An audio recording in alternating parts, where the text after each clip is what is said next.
En lo alto de una bruta serranía, acampado se encontraba un regimiento y una moza que valiente lo seguía, locamente enamorada del sargento, popular entre la tropa de Lina, la mujer que al sargento idolatraba, que además de ser valiente era bonita, que hasta el mismo coronel la respetaba. Y se oía que decía aquel que tanto la quería.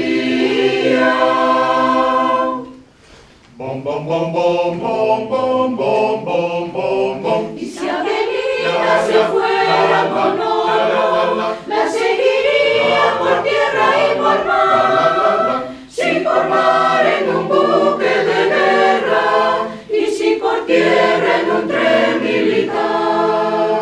Una noche que la tropa regresaba, conduciendo entre sus filas al sargento, por la voz de una mujer que sollozaba, la plegaria se escuchó en el campamento, y al oírla el sargento temeroso, de perder para siempre a su adorada, ocultando su emoción bajo el rebozo, a su amada le cantó de esta manera.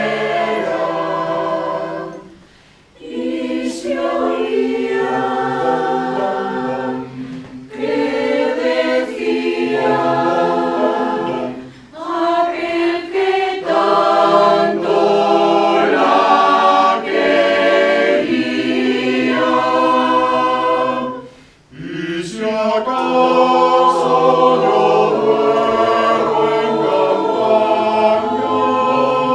y mi cadáver lo van a sepultar,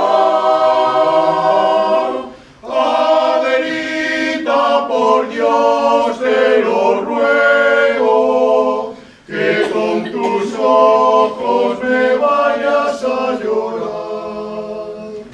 Y si Adelita quisiera ser mi novia, y si Adelita fuera mi mujer, le compraría un vestido de seda